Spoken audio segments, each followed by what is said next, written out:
This is VOA News. Via remote, I'm Marissa Melton. U.S. President Donald Trump hosted a signing ceremony at the White House Tuesday for the normalization of relations between Israel and the Arab states of the United Arab Emirates and Bahrain. In his remarks, President Trump said these visionary leaders will sign the first two peace deals between Israel and Arab states in more than a quarter century. Israeli Prime Minister Benjamin Netanyahu, UAE Foreign Affairs Minister Abdullah bin Zayed, and Bahrain Foreign Minister Abdullatif bin Rashid al-Zayani signed the so-called Abraham Accords on the South Lawn of the White House.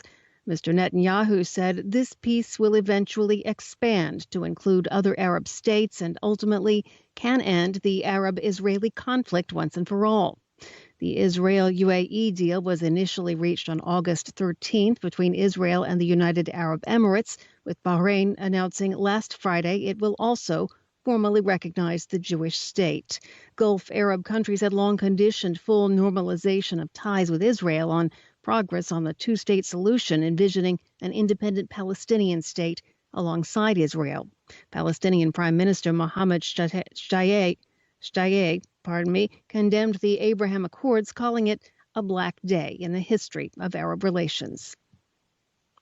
The U.S. city of Louisville, Kentucky, has agreed to pay $12 million to the family of Breonna Taylor, a black medical technician who was shot to death in her apartment in March during a no-knock police raid linked to a bungled drug investigation. The payment in the civil suit came as federal and state investigators continue to probe the circumstances surrounding the death of the 26-year-old Taylor and whether 3 police involved in the incident should be criminally charged.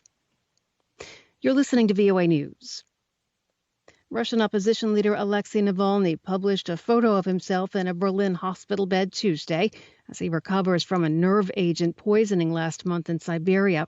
Surrounded by his family as he sat up in bed, Navalny said he was pleased to be able to breathe independently.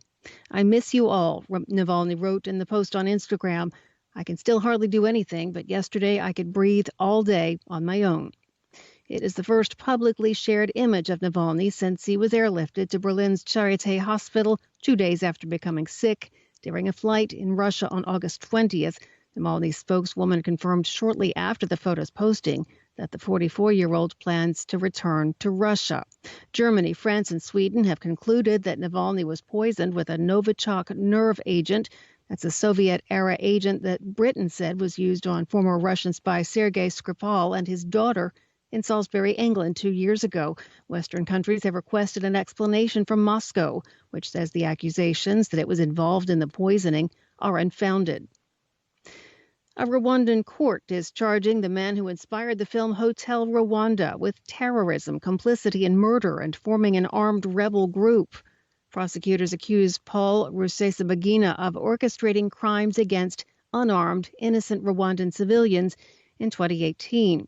Rusesabagina refused to plead to all 13 charges on Monday, including being linked to the murders, claiming some of the charges are baseless.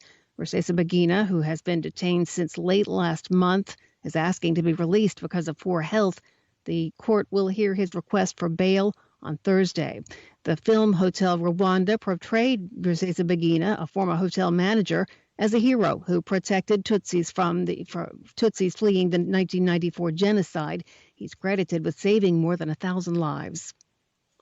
Authorities in Panama are investigating a mass grave in the vicinity of another burial site found in January, where investigators believe a religious sect laid to rest victims of violent exorcisms.